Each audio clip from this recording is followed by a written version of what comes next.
Lost Art of Fishing Stories, written by Andrew Cox. Get your copy today. Go to Amazon and search The Lost Art of Fishing Stories.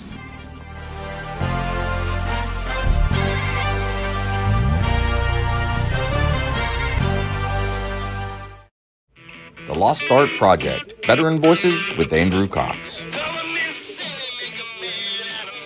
Preserving history, one veteran story at a time. Marine Corps League and Till Valhalla Project Ambassador. Thanks for tuning in to the podcast that's given a voice to our veterans. The Lost Art Project, Veteran Voices with Andrew Cox. Hello, my friends, and welcome back to the Lost Art Project Veterans Voices. I'm excited. We have a full house tonight. I'm super excited about this, but you know who it is. You know, that's right. It's the crew. But before we get into the episode, if you're enjoying the podcast, make sure you go to the website. That's thelostart.podbean.com. Go check us out, see what we're all about. There is always a couple ways you can help support us. You can go in and click on that one-time donation link. Heck, you can click on the Become a Patron link. That's with a monthly donation. You can go in there and just get you some cool merchandise, and you can advertise right here on the podcast. A big shout out to the Till Valhalla Project out there doing amazing things. If you don't know anything about them, go check them out. Even if you do know something about them, go back and check them out. But we need to try to support them as best we can. You can always find them at tillvalhallaproject.com.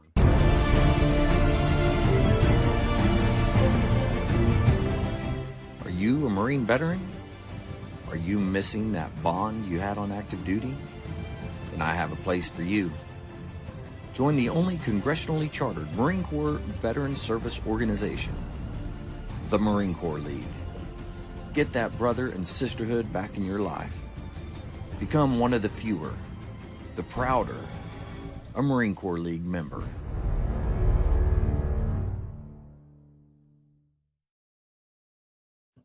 Looky. I told you it was a full house tonight, man. Look at everybody we got coming on here. I'm excited. Let's go ahead and we'll go around and see how everybody's doing, what they've been up to. It's been a long time since we had this many on here. So, Mark, how you doing out there? Hello, Andrew and everyone else. Well, I hate to admit it, but, it was about 80 degrees today, gentle breeze, bright, sunshiny, not a cloud in the sky. Now the sun just went down, so it dropped down to about 62 degrees. But except for the prices, politics, and politicians, this is a virtual nirvana. I don't know how you can handle it out there. I'm telling you, that weather out there is rough. Whew. Tough stuff, man. Well, we know that Mark's having a really rough go. I guess we can go over and see how Mike is doing. I'm doing good, Andrew. I felt bad for Mark. I know. Can you hear me? Oh, okay. Yeah, I felt bad for Mark because he probably had to put a hoodie on and go cook a steak. He was probably like, he's like rubbing his arms and everything. He's like, I gotta. Very nice. Yeah, I'm doing good though. Can't complain. It's been in the 40s here. It's been raining for the last 5 days, but it's not as bad as up there where Jess is at. I know you guys are screaming early winter already, so I can't complain. Yeah, it's true. There's a couple of places where it's a little more cooler than it is right here. That's for sure. Yeah. We can jump down. We'll see what Vic, how are you doing over there, man? Not too bad. Just got back from a school board legislative advocacy conference. I'm talking real nail biter stuff, man. Good page turner stuff. Let me tell you. So much delegation and litigation, and I'm telling you, all the Asians. It's great. However, in a nice, what I believe I've now earned this cigar for the evening. This is an Alec Bradley Do Not Disturb. Alec Bradley Do Not Disturb. This has Ecuadorian Connecticut wrapper, and it has Dominican binder and Dominican and Mexican fillers. The website says that it is earthy with hints of hay and tea. Never smoked one before. But it is considered a mild to medium cigar, and it's supposed to slowly get more medium as you smoke it. So, yeah. While everybody's talking, I will be putting cylindrical things in my mouth, and I'll give you an update later.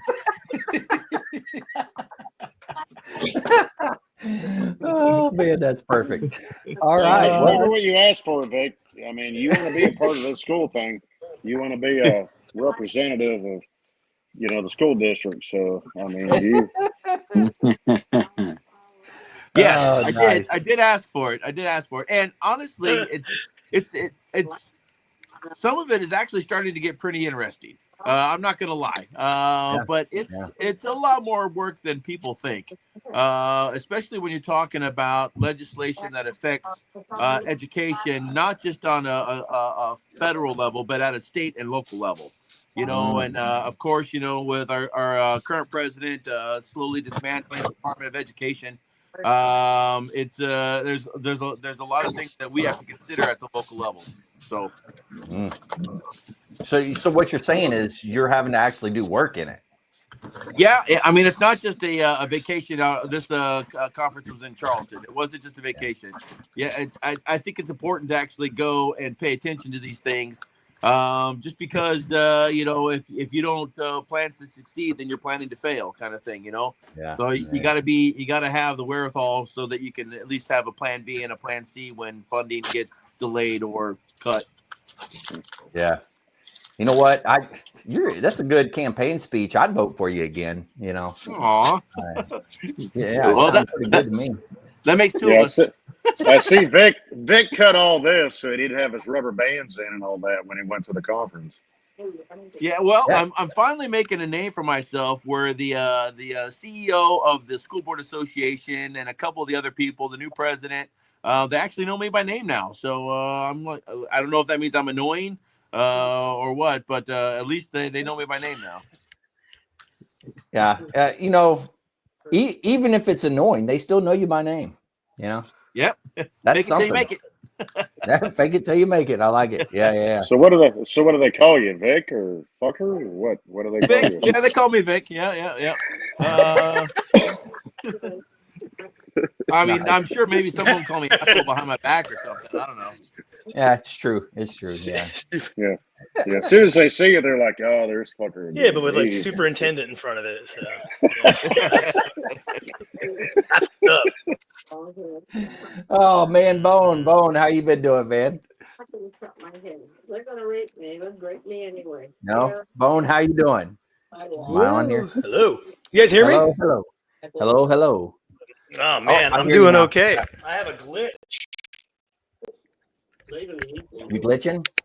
I don't know. I'm fighting this glitch. It's something about the 5 o'clock Linden internets, but if you can hear me, sorry about Atlanta, Mike. How about them Hawks? And okay. No, I'm all about them losing. Don't worry about that, man. Life's as it gets when it's 40 and you're staring down the barrel of 8 more months of it. So, yeah, man, just trucking through the holidays. You're staring down the barrel of 8 more months of it. That was good. That was really good. So things are looking up for you, I see. Yeah. Very nice.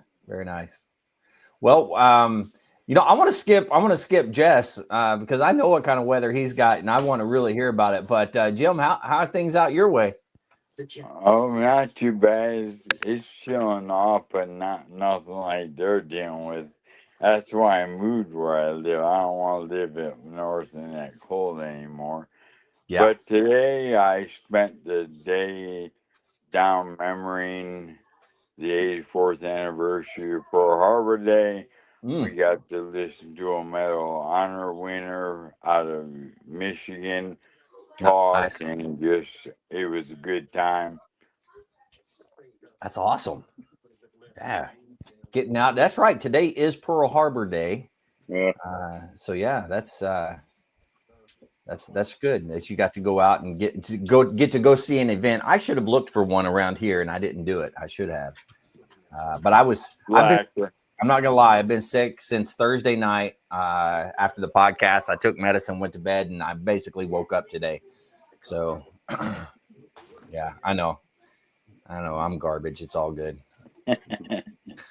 Man, Jim is like, he's fitting in now. It's like we're like brothers. It's like, look at that shit. What happened up there, Jim? You just decided? It's growing back. Yeah, it's all good. The honest truth is, with what I deal with, I was using an electric razor to trim my beard, and my whole arm just went. Oh, yes. One of those wonderful, uncontrollable jerks I get, and took off half of it, and I said, "Screw it, I'm shaving it all." Oh man. Yeah, I've come very close to that on more than one occasion. Yeah. Yeah. So I understand. I, went back to baby face, but went back to baby face. I love it. Just remember, bald is beautiful. I don't care what Mark says. I don't care what Mark says. Well, I can't grow that much hair. Either can I. Oh, I love it. I figure if it's gonna stay off the top, I might as well stay off everywhere else. All right, let's see here. So what Jim's saying is he manscapes too. He's like, be careful. All right. Well, I'm excited. I'm ready. I'm ready to hear about Jess's ridiculously crazy weather up there in the Great White North. So, Jess, how are things? How are things going?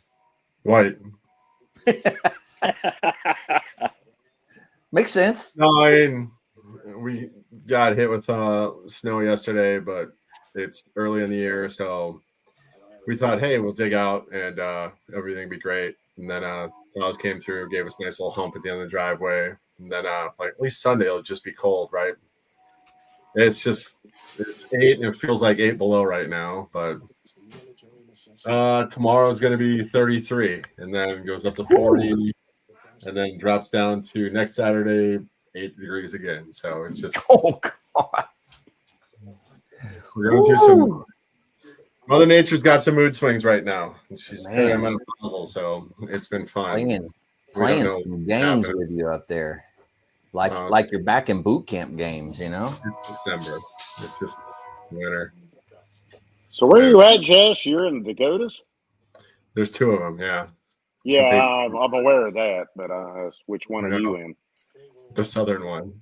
Okay. That's a gift that just keeps on giving. Yeah. The only person they've ever heard of being from South Dakota or North Dakota. I'm like, Dakota. I'm like, there's 2 of them. Yeah. A lot of for now. Everywhere I go. Oh man, I love it. I know New England. That's it, or Alabama, or wherever. Go on. And if you really get a smart one, you can convince them you circle the wagons for Indian attacks too, because they. Last movie they see is like Dance with the Wolves. What was the game back in the day growing up? Oregon Trail, I think. Isn't that what it was? What was the disease? Dysentery? Is that what it was that they would get and you would die from? Mm-hmm. Yeah. Yeah. That's what I think of when I think of where you are and your location up there. I always think of that. Like, how many people do you know up there dying of dysentery nowadays? None. Wow. They've done pretty good for themselves since, traveling up there. It's another D word. It's diabetes. So yeah. That's another killer. Yeah, you're right. No, I mean, It's just December up north. Yeah. So we pay for it or we don't pay for it, and we're paying for it now. But I don't know. Cost of living is pretty low for reasons. Well, there you go. Yeah. That's because it was saying how they have no more occupants. Well, all these Texans are moving up, and all these freedom lovers are coming up until that first winter hits, and then they get real fucking brave real fast, and it's like time to go. Yeah. That would be me. It's beautiful in the summer, right? It's great in the summertime. It's great. Yeah. Swamp and that's hot, but whatever. Yeah. But there's a lot of freedom seekers until that first winter hits, and then they get real soft real fast. Yeah. Got to head south for the winter, baby. As soon as those nuts retract in your body, that first real winter, they get real weak. Takes them a while to come back down. Yeah, that'd be Mark. Mark would be Mongolian. Mark could be heading south. Working on the Masters, and they came up and during August they're just talking about how cold it is in Mongolia. And I picked one up from the airport because he took a vacation. Came by, he stayed in our place for the night, and I was like, "Hey, you want to help me shovel snow?" He's like, "Oh, it's cold out there." Like, bitch, you were talking about how cold it was in Mongolia. Guess what? It's cold in Mongolia, but it's cold here too. Cold as they come, so. Let's go. Nice. Yeah, but the question is, is it a dry cold? I'm not sure if you understand cold, wet cold. Below 32 degrees is dry. Yes, I'm well aware. By definition, freezes the moisture in the air and it falls down as frost and snow. Yeah, I grew up in it, so I'm well aware. I'm making a joke that everybody's like, but it's a dry heat. Well, it's a dry. It's like, no shit. It's a fucking dry cold, dumbass. There's no no shit. I don't know. I grew up on the ranch, so before we had all these like fancy cameras and stuff, you had to get out there once an hour because if they drop a calf or a lamb in this, they'll freeze to death in under 40 minutes. And now you got dead livestock, so they'll freeze solid. At least I'm not checking calves and this shit. So, yeah. Oh man.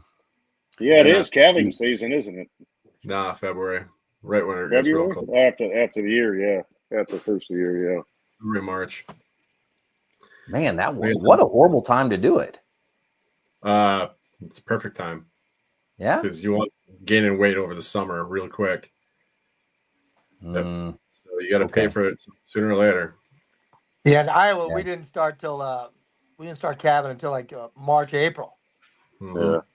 No kidding. Wow. Yeah, it depends on the East Coast, like in Kentucky and all that, it's like February, March. Yeah, but that's because it's warm. Get them going. Yeah. No, it's beef cycle, so now he's got to keep them alive. Yeah, that's tough. I know, because like shooting can't be easy. A standing calf in Iowa is like $1,000. Especially these days.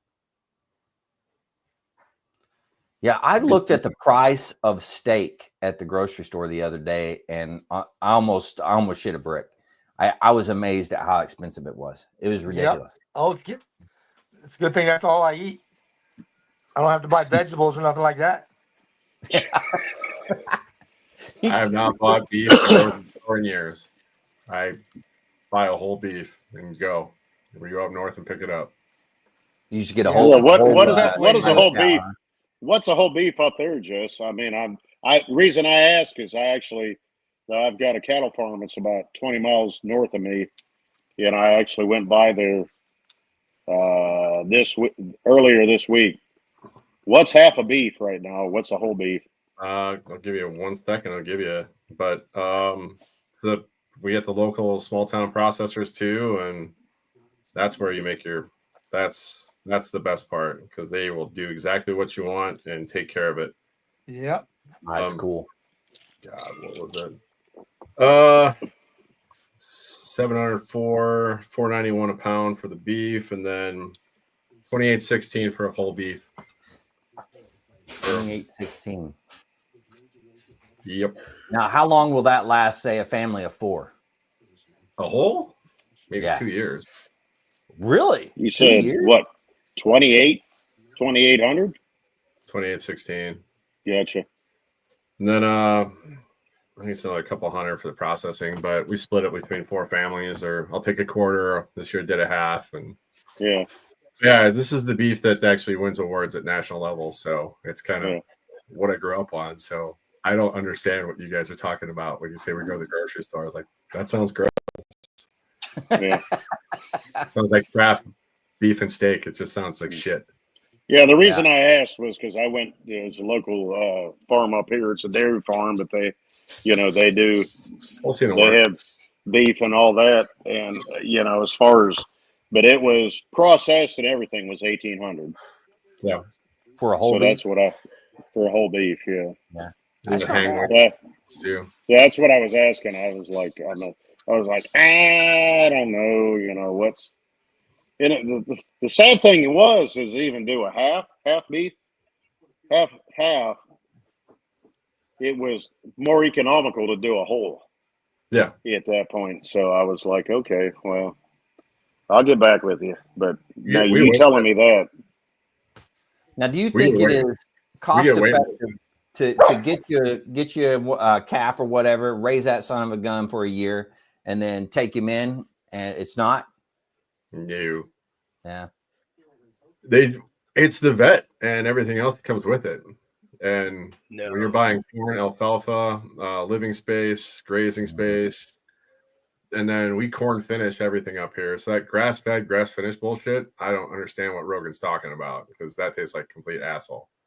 So you ever had grass finished? It just tastes like sage. It's like, it tastes like sage. It even smells wrong.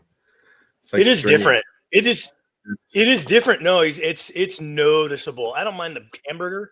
Yeah, but steaks like and roast. A real steak. There's a reason why you pay so much money for Wagyu, where someone's hired to like pour beers down its throat and pet it and play soothing Zen music. It's like that shit's good. They all end with a nail gun on the forehead. So fattening something up, man. It's important.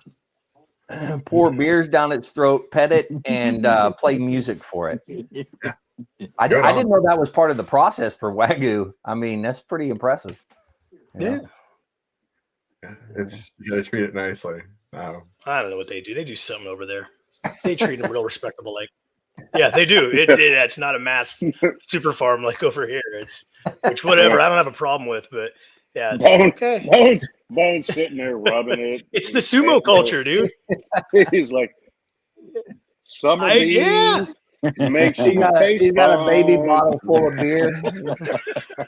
They talk about like it's something special, but it's like you just call that beef. They got it. Treat them like they're like special, but yeah, no thanks. Oh man, I love it.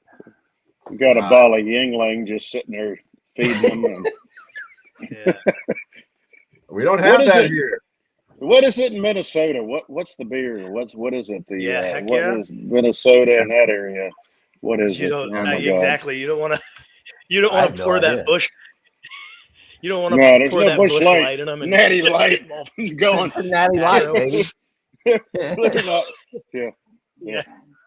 Well, you got to worry about the job. That's the job Bo needs. He'd be sitting there just rubbing cows. He's like, summer beef makes you feel fine. Just feeding it a beer. I love it. That was one. Dude, that was one of the best things about being a deputy is every now and then you'd go be in the wild and you'd run afoul of like domestic wildlife. I mean, cows, donkeys, things of this nature. And yeah, I'm just sitting there like just petting them, just happy. Like I don't want to deal with the farm domestic. I just want to deal with this sweet, sweet cow. And so yeah. And then someone would snap me to reality and then I'd be all pissed off. So it's like someone's going to jail. Yeah, nope. Bones like, man, I finally got to meet a natural. I got to meet a natural ass. I got to beat a natural ass. It's just natural ass. Oh my God. Woo. We got way off into space there for a second. We got talking about beef and ass. I don't know where we went. Yeah. So. It's just. Wow. Man, every time. That's good. That's good. Well, what do you guys want to chat about other than beef and donkeys and cylindrical objects? Is there anything else you guys want to chat about? Any veteran topics out there that you want to chat about? So I pulled it up. There's 12 living Pearl Harbor vets left. Is that it? 12? Yes. And none of them made it back to Hawaii this year. Now, how old are they all? Do you know? 100 plus. 100 Yeah, it plus. was 84 years ago. So Yeah. just imagine, say a minimum of 18. Yep. You know, you're 102. So yeah, Good Lord. wow. That's amazing that they're that old and still out there kicking it. They just buried one in the Arizona the other day. I think he's the last Arizona. He was. That was last week. I think they did that, wasn't it? Yeah. Or the week before. Did you guys ever do the burial at sea? You guys ever done the at sea burial before? You guys? I have not. Mark, you the Mew, right? I heard of it. I haven't participated. And like an actual burial at sea with a body, or spreading the ashes over. We did a burial at sea, and Oh, on the Mew. Like with the body and everything. Yes. Yeah, I know you We can had request it. I know you can do that. We did that in 2000. He was part of the slot in Guadalcanal, and his ship got sunk, and his grandson was actually on the Mew with us, and we took him out and buried him in the Solomons in the slot. Wow. That was a eye opener. That was a hell of a rails day. That was living history. So that was pretty cool. I'm glad I got to be part of it. So you're saying you can, like anyone can request it? Sure can. Any veteran. No kidding. Wow, I had no clue. They'll work with you, but yeah, that was his grandson got to be part of that unit, and that was all the weird unit. We also had the Bahraini princess bride on that unit too. What? So, you remember that? They made a movie. I think I actually do. This is sounding familiar.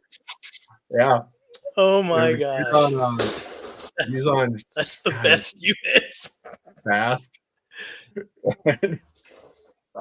So he was probably like Fast or something in Bahrain, and went to a mall and met a princess, and then he smuggled her ass to America. Oh, yes.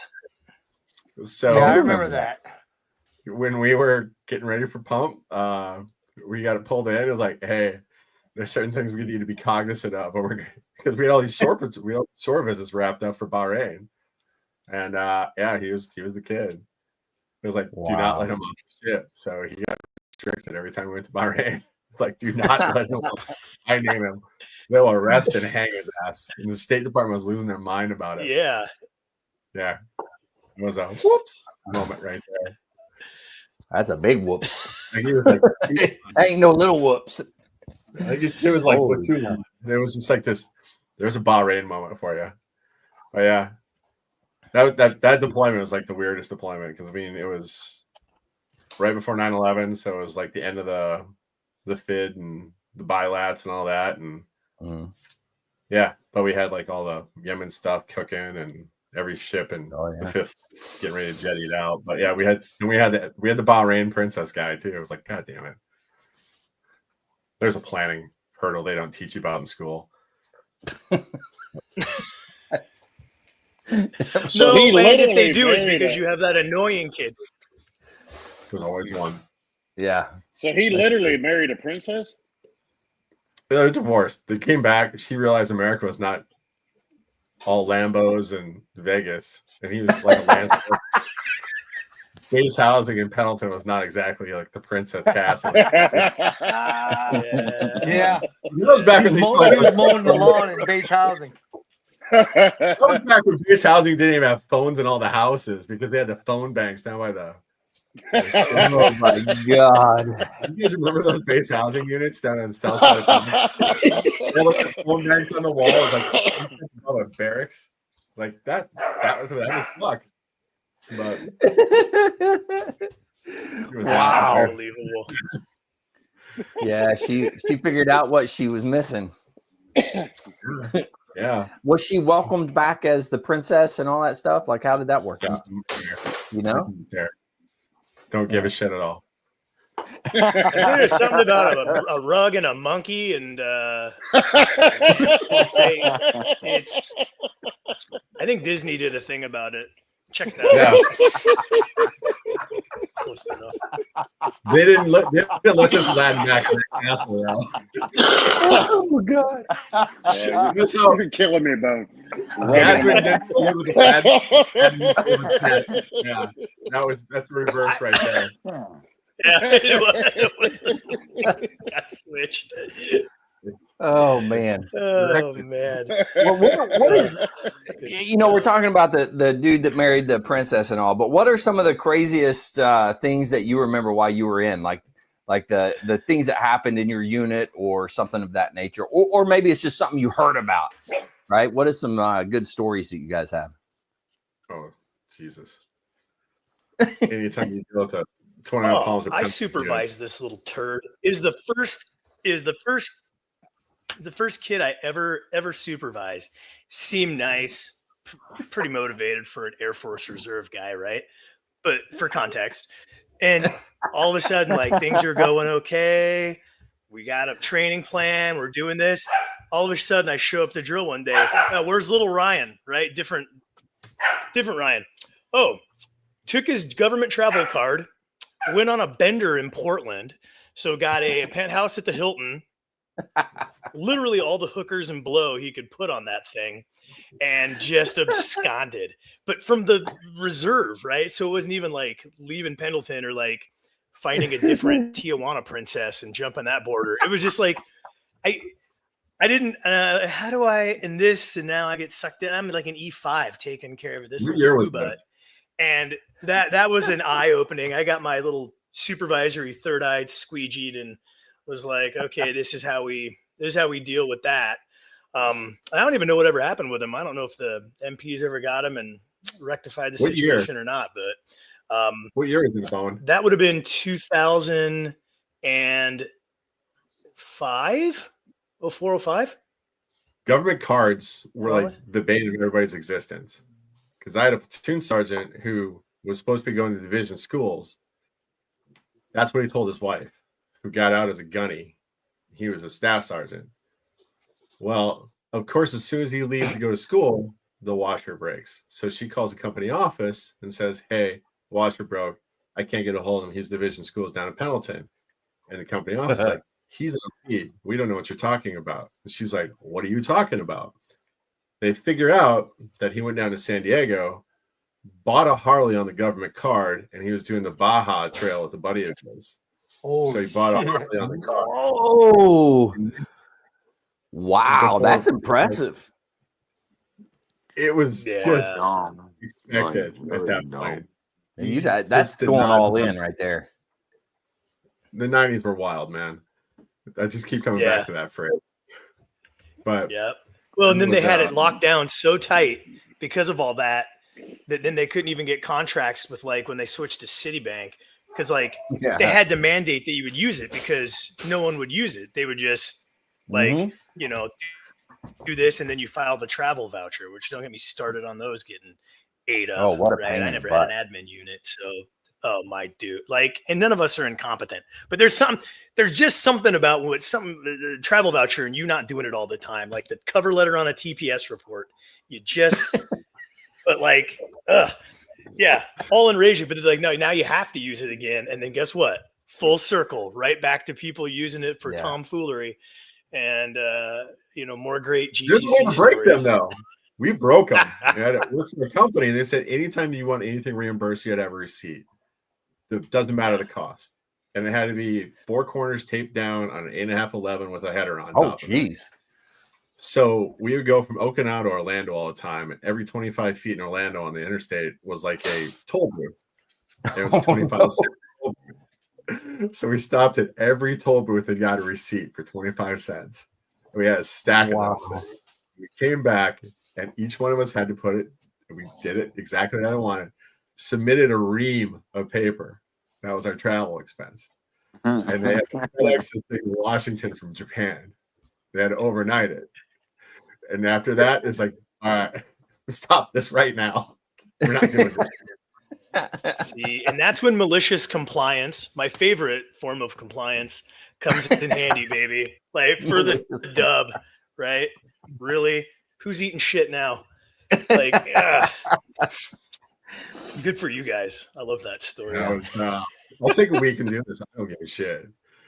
Let's just exactly. You want to play stupid games? This is the stupid outcomes. Yep. Yeah. You got that ream of paper. You have to go to each individual one. Yeah. That sucks. Oh man. Speaking of stupid games. So I check into Quantico as a staff sergeant, and one of the gunnies there was just a disgusting individual. He would PT, go into the staff changing area. Like, I'm right here, dude. And so he would go into the staff changing area and just drop his shit in front of his wall locker and leave it there all day. So you walk in and you immediately smell ass crack and jock straps. All right, who was the gunny? Okay, Vic, just so who was the gunny? We don't do names. Don't do names.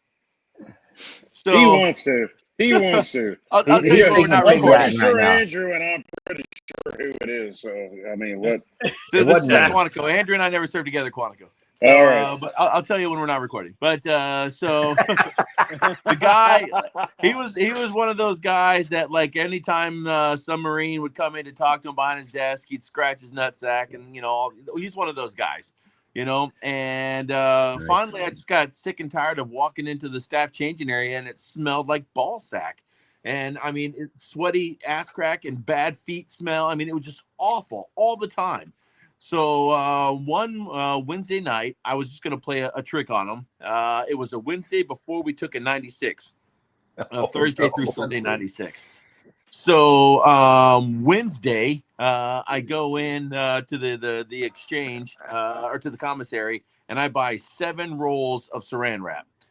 And I take all of his stuff and I put it in his wall locker, and I saran wrap his wall locker all the way up. And I mean, I wrapped like the trash can and his shoes all in saran wrap all the way around his locker, put everything in his wall locker and saran wrapped and airtighted it up. Oh God. I didn't even think about it because I just assumed he was going to come in on Thursday morning before the 96 and see it and, like take it down and like, ha ha ha. So, hey, but maybe you learned your lesson. He never even went into the changing area on the morning of the 96. So it stayed there Wednesday, Thursday, Friday, Saturday, Sunday. He comes in on Monday and he's like, oh, really funny. I don't even have to get in my wall locker today. And then he comes in on Tuesday morning. Now we're 6 days later, right?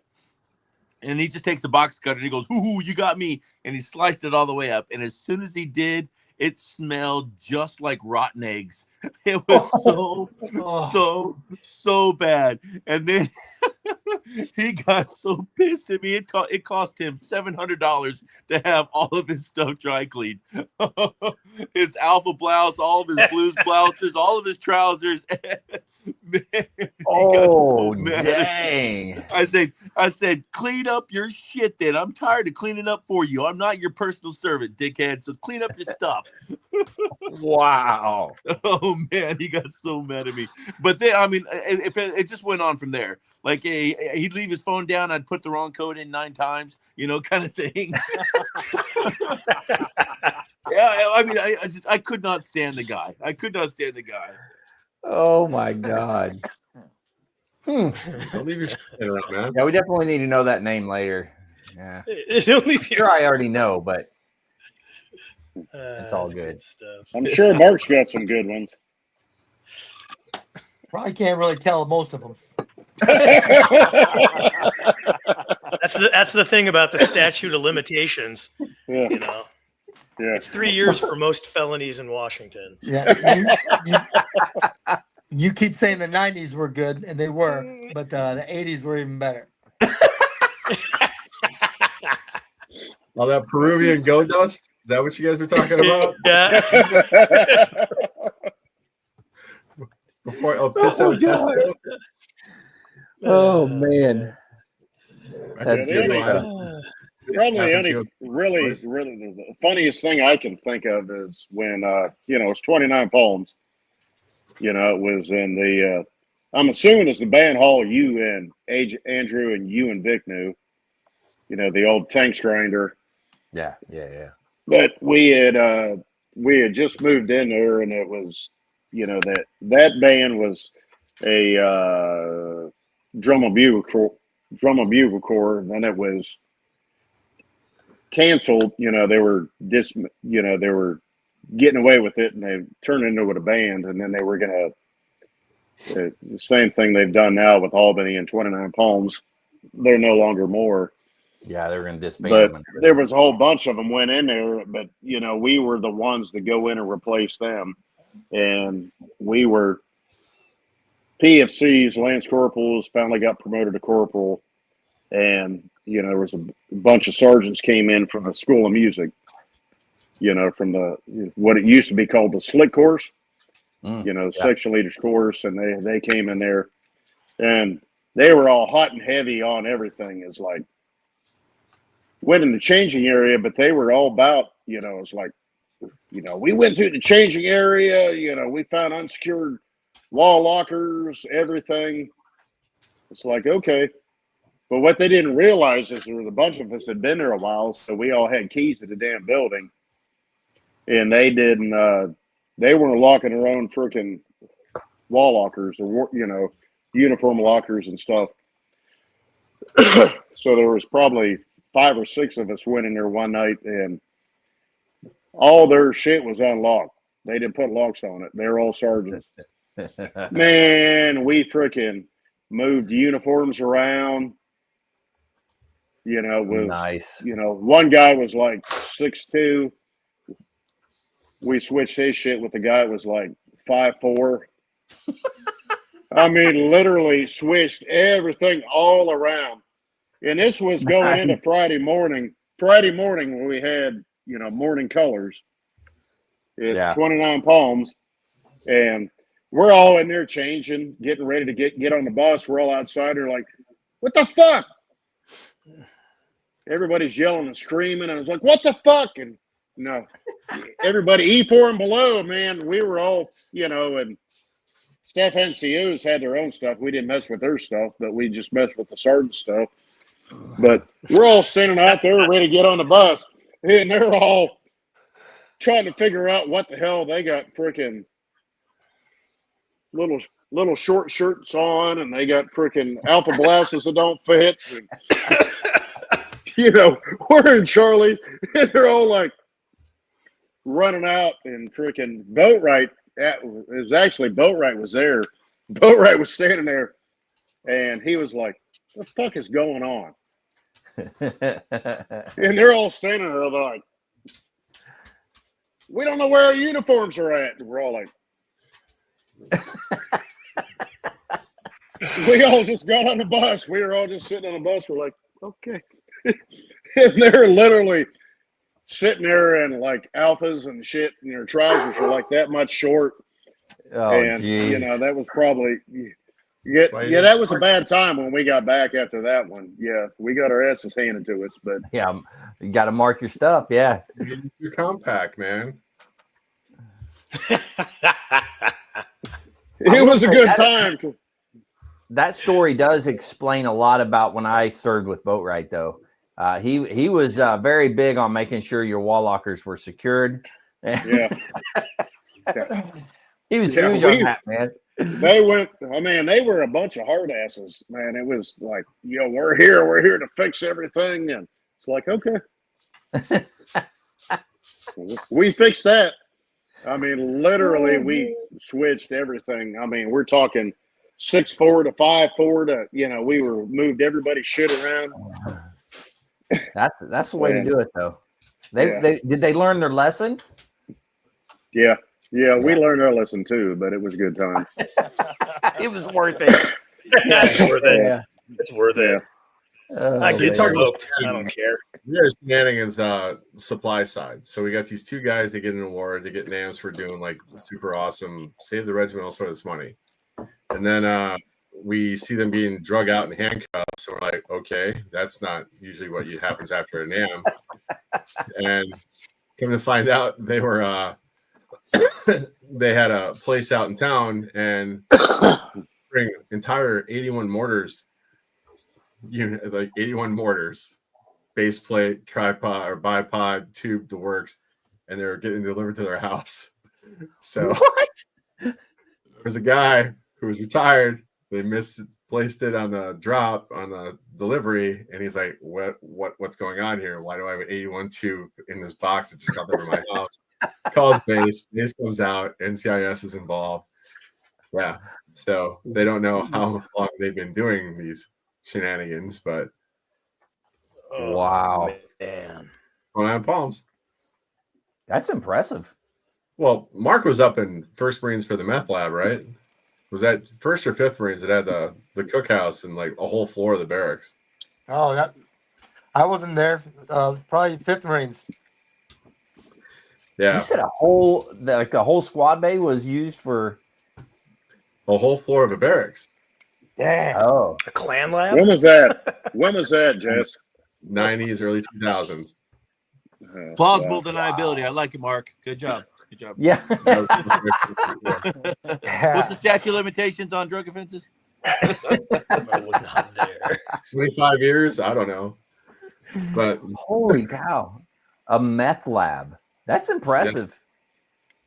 Yeah. Hey. Wow. Got that good blue coming out of the set out of North Pendleton. Coming out of 29 palms. I remember at Lejeune. At Lejeune, we were. I was going through. There's like in between the different battalions and stuff. There's like a little wooded area. So we were walking through the wooded area to this to the next side over there, and we found a moonshine still, like working moonshine still there on base. It was pretty wild. We were like, "Whoa, this is pretty cool." So we called it in. The MPs were like, "Oh man, we've been tracking these guys. This is like the third one that we've heard about." I'm like, geez. So I guess they've been moving around Lejeune. Hey, you know what I can tell you is not going to happen? That this podcast will never be in a recruiting video for the Marine Corps. This used to be how we recruited. I thought it was an excellent recruiting model. Like stupid word, ancillary skills.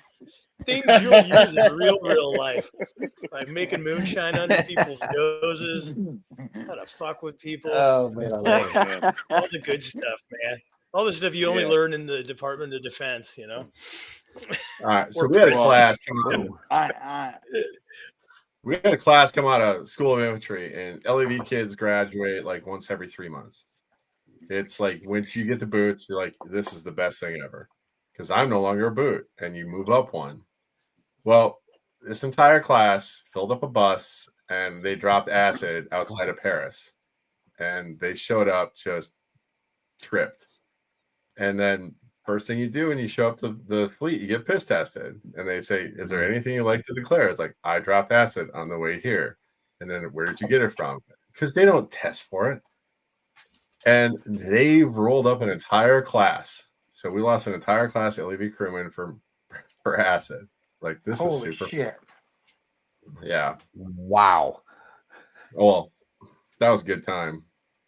Then we had a guy who we were so short on crewmen at that point where he just decided I don't want to be an LEV crewman anymore. So he took leave, went down to First Recon, ran their indoc, passed it, got selected, walked up to the battalion commander's office, dropped orders saying, I'm leaving as a crewman. And he's like, no, you're not. I was like, I have orders. And he left. So he's a famous person now. But he doesn't claim. He's on my photo up here of our class picture, but I can't see that. His name is Travis Haley. He was in my class. He's finally admitting. He's throwing it out. Yeah. Oh, we have a long history. Travis and I go a long way back. Just seeing him skim on a rooftop. He's the Najaf. He's the Blackwater sniper. I went to school with him. Wow. Yep. If he's listening to this, tell him fucking mountain bike back too. I know he stole it. Oh, jeez. Yeah. I don't doubt that. I love it, man. I don't doubt that one bit. So we should.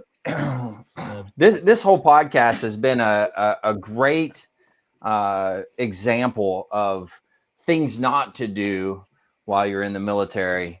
Podcast. So thank you guys for throwing all the these are dumb things. Don't try them. They've already been tried. You don't need to try it again. So yeah, thank you. I'm still waiting on Mark. I'm still waiting on Mark to tell his. So I'll tell you the funniest one of mine. Let's go, Jim.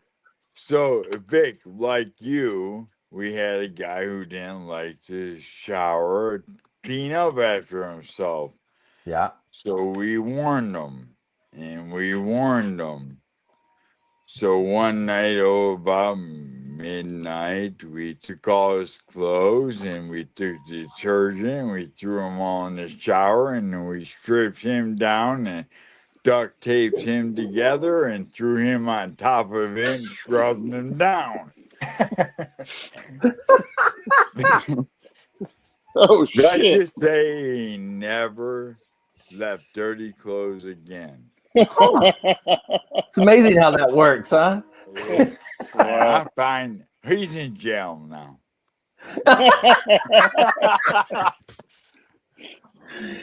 Oh man, I bet you he has clean clothes in jail though.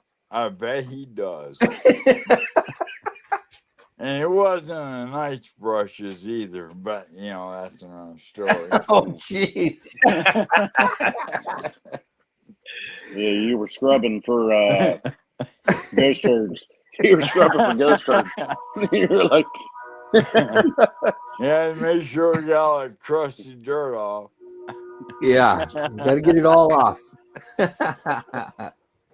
Oh my God. So here's the big difference. All right, East Coast versus West Coast. So did Paris Island actually have washers and dryers and laundry? Did you guys actually have that, or was that just a myth? What? I don't know. I was not on a East Coast. West Coast? Because we had the Scuzz racks out back, and we had to wash laundry the old-fashioned way. When I went through Paris Island, we had the Scuzz racks. Okay. That's what we sat out there and scrubbed. Yeah. When did they change? Because I know it changed in San Diego, but when did it change in San Diego? Because we're still doing Scuzz brushing when I was a drill instructor. If I'm not mistaken. Taking that back. That was super fun. I can say in 2020, when I checked into Paris Island, there was no wash racks anywhere on base. Yeah. So I don't know when they got rid of them, but they don't do it anymore. The Bone's just confused right now. Yeah. We had Scuzz racks. We just made us pay for daggum dry cleaning. Yeah, like you had to do your class A's and your camis and that, but then we had whatever recruits who are on laundry duty, just that's what it is. But I also had a sister flight, so I had an entire crew of gals over 8 weeks sync up twice. I think you know what I mean when I say sync up twice. And if you don't think that was a pain in the ass, you got another thing coming. But that's called my house. That's your house. Yeah, right. Exactly. It's a lot of female energy, man. A lot of female energy. And when you're 20, man, you don't know how to navigate it as well as a man who's been married a couple times. Oh man. Well, we're getting close to that hour mark. We have quite a few of us this go round, which is pretty awesome. Hey, thank you guys for Andrew, coming in. Yeah, you can't stop. Mark's gotta have some kind of story. Nope, Come no on, Mark. story. No. Nothing. No. He's holding off. You can't do that. I'm doing it. He's just cutting it off. Like, this is some Mark O'Laughlin Clintonian Coconut Grove. Like, now I'm into it. No, doesn't have to be bad. It's just I was on your side for a minute, but now Mark doesn't kiss and tell, and I can respect that. Man. That's what I'm talking about. All right. I know Mark's got at least one good initiative, bad judgment story. There we go. There's the catch. Well, tell us one about Andrew. Tell us one about Andrew. You can do that. You know you got one or two about me. I don't have nothing, like I said, except he was, a slacker, so I had to put him out in the swim tank for a while. Yeah. Now, you were never shy on reminding me how much of a slacker I was, though. I mean, you were on point every time you saw me. You threw it out there. Yeah. So Andrew was like getting senior in rank and everything like that. And I needed somebody to put over in support battalion. So I chose him. Then he was promoted to gunny, and then I brought him back as a senior drill instructor, though. He did. Yeah, he was very, very kind. And my first sergeant didn't want it. Even though his first sergeant didn't want that. Yeah. Yeah, they played rock, paper, rank, and I'm pretty sure Mark won.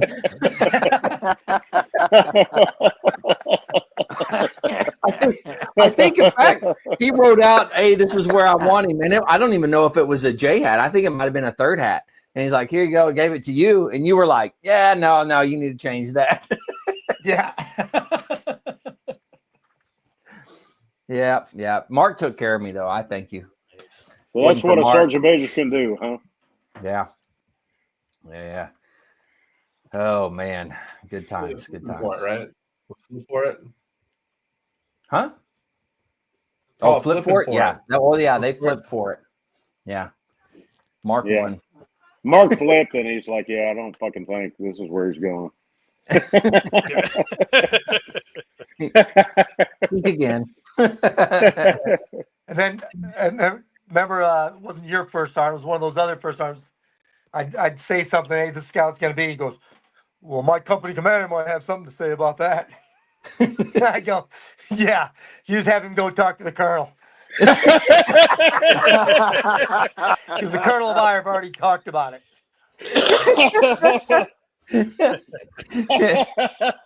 Oh man, that's perfect.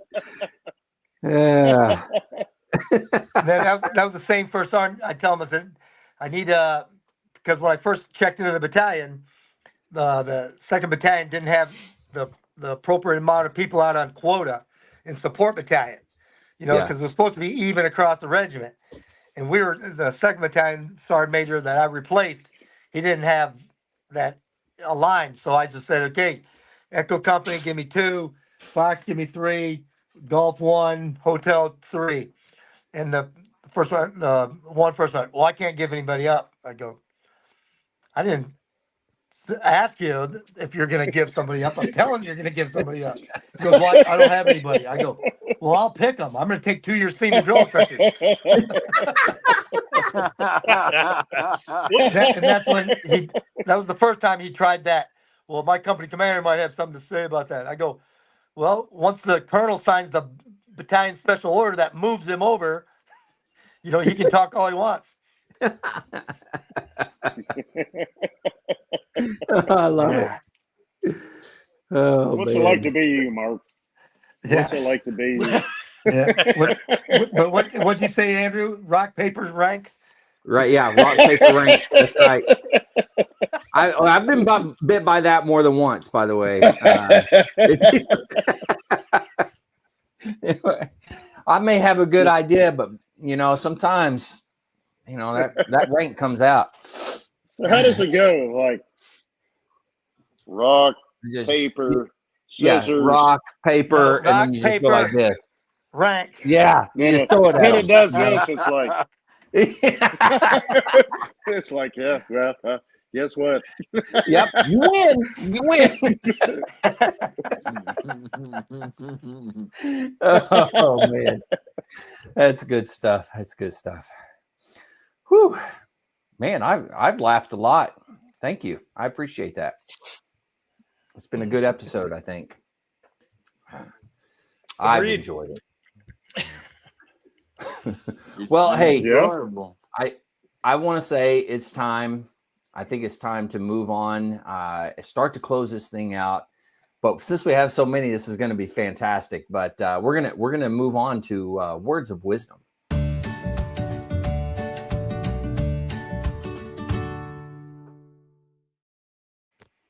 All right, and you see that Mark's there at the top, but he's not going to go first. No, Mark's going to go last. Rock, paper, rank. He's going last. That's the way this works tonight. So, so we'll go on.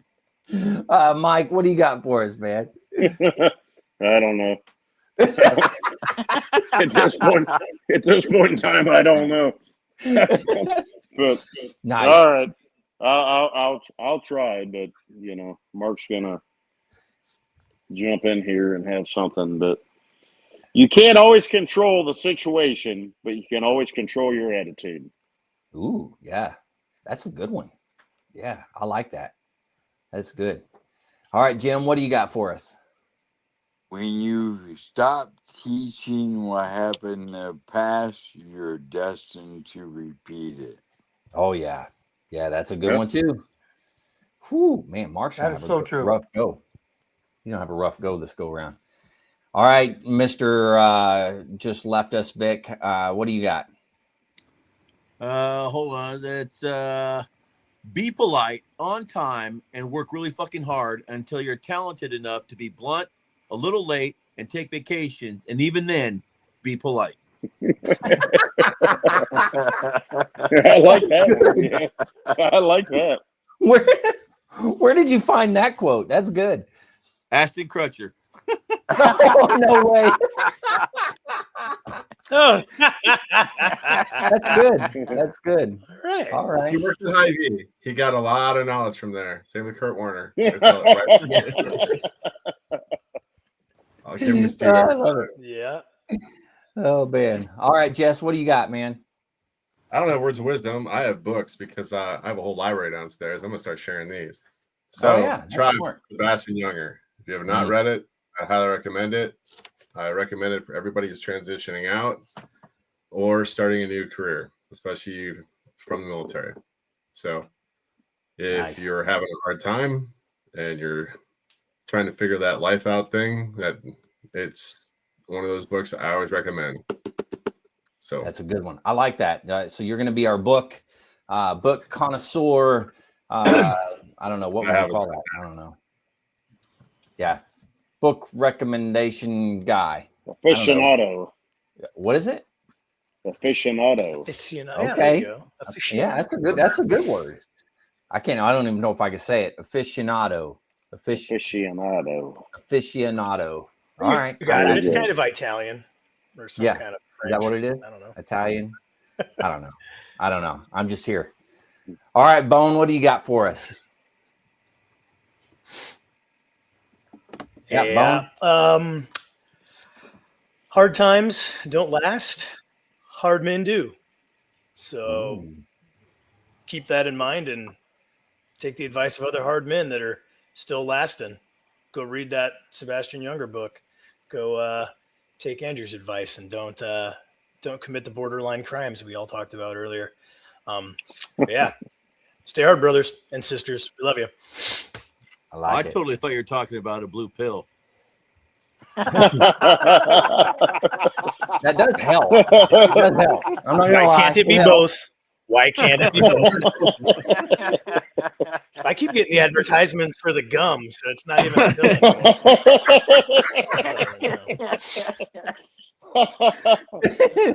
Nice. It's not my fault. That's how targeted advertising works. Is it? Oh yeah, that's true. That is true. All right, we're down. We're You'll down know to you're the in trouble last. if I'm smacking on the podcast. Yeah. We know what's going down, or wait, what's going up. One of the two. All right, Mark, you ready to put everybody to shame here? Well, I'm not sure, but I'll give her a try. So you've always got to remember, you don't get paid for the work you do in the hour. You get paid for the value you bring to that hour. Ooh. So no matter what you do, always give 100%, unless you're donating blood.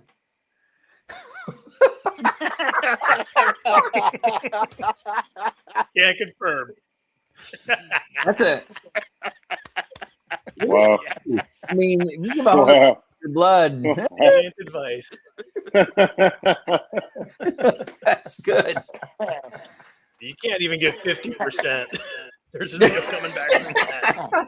You have to be an underachiever. We're going for underachiever in the blood department. Exactly. Yeah. That was a sergeant major safety brief right there. If I've ever heard Yeah, one. That was a sergeant major safety brief. Yeah. Oh man, he was prepping them for the blood drive on Monday. That was good. Oh man. Well, guys, thanks for doing this. Truly appreciate it. I always have a good time with you on here. So thanks for doing this. Maybe someday, we'll get 8 billion followers and all of us will be famous and rich. So that's next week. Don't worry. That's next week. But yeah, thank you guys for doing this. Truly appreciate it. To everybody out there, if you're struggling, you need help, anything like that, don't forget the VA does have some great resources. You can always dial 988, press option 1. You can always text 838-255, or you can go to veteranscrisisline.net, click on that chat icon. Any of those options will put you in contact with somebody that can help you out. But remember, one veteran life lost is one too many. I care about you. The whole crew here cares about you. Everybody out there in the veteran community cares about you, so please reach out for help. If you're out there, you're not struggling, reach out to a buddy you serve with, ask them how they're doing. If they need that helping hand, please give it to them. One last time, thank you very much. I love you guys. And to everybody out there, stay motivated. Change your socks.